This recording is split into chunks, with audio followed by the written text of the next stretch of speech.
Hi all எல்லாம் எப்படி இருக்கீங்க? ஒரு வழியாக நாங்கள் சம்மர் ஹாலிடேஸ் எல்லாம் முடித்து ஊர் வந்து சேர்ந்தாச்சுங்க. வரத்துக்கே 1:30 ஆயிடுச்சு. லஞ்ச் டைம் ஆகிடுச்சு. அன்றைக்கி லஞ்ச் என்னென்னு பார்த்தீங்கன்னா ஒயிட் ரைஸும் முருங்கைக்காய் கத்திரிக்காய் சாம்பாரும் கோவக்காய் பொரியலும்.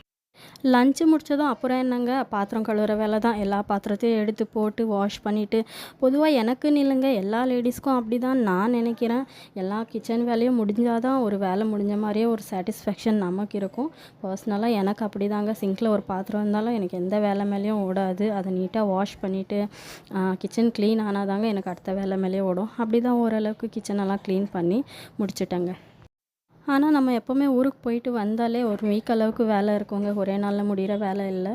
நம்ம வீட்லேயும் அப்படி தான். கொஞ்சம் வெஜிடபிள்ஸ் ஹஸ்பண்டை வாங்கிட்டு வர சொல்லியிருந்தாங்க. அவரும் தேவையானதெல்லாம் வாங்கிட்டு வந்து கொடுத்தாரு. அதை எங்கெங்கே வைக்கணுமோ எல்லாம் எடுத்து வச்சுட்டு அந்த வேலையை கம்ப்ளீட் பண்ணிட்டேங்க. இப்படி தாங்க நம்ம லேடிஸ்க்கு ஒரு வேலை வேணாலும் ஒரு வேலை கண்டினியூஸாக வந்துகிட்டே இருக்கும். வேலையே இல்லைனாலும் நமக்கு ரொம்ப போர் அடிச்சிடுங்க. ஏதாவது ஒரு வேலை எடுத்து போட்டு செய்கிறது தானே நம்ம பழக்கம். நானும் அந்த மாதிரி தாங்க. வேலையே இல்லைனாலும் ஏதாவது ஒரு வேலை எடுத்து போட்டு செய்கிறது தான் எனக்கும் பிடிக்கும். எனக்கு சும்மா உட்காந்துருந்தா போர் தாங்க அடிக்கும். நானும் ஏதாவது வீட்டில் இருக்கிற வேலை செஞ்சுட்டே இருக்குவேன். அப்படியே ஈவினிங் ஆகிடுச்சிங்க. ஈவினிங் ஆனதும் என்ன டீ காஃபி டைம் தான். எல்லாேருக்கும் அந்தந்த டைமுக்கு டீ காஃபி பூஸ்ட்டு பசங்க என்ன கேட்குறாங்களோ எல்லாம் கலந்து கொடுத்துட்டு அன்றைக்கி ஈவினிங் அப்படியே போச்சுங்க. அன்றைக்கி நைட்டு டின்னருக்கு தோசையும் என் ஹஸ்பண்ட் வடக்கறி வாங்கிட்டு வந்திருந்தாருங்க. தோசையோ வடக்கறி தான் எல்லோரும் சாப்பிட்டோம். அன்றைக்கி நைட்டு டின்னர் சூப்பராக முடிஞ்சதுங்க. இந்த விலாக் உங்களுக்கு பிடிச்சிருந்தா ஒரு லைக் போட்டு எங்கள் வீடியோக்கு சப்போர்ட் பண்ணுங்கள். வேறு ஒரு இன்ட்ரெஸ்டிங்கான விலாகில் சந்திக்கலாம். தேங்க்ஸ் ஃபார் வாட்சிங்.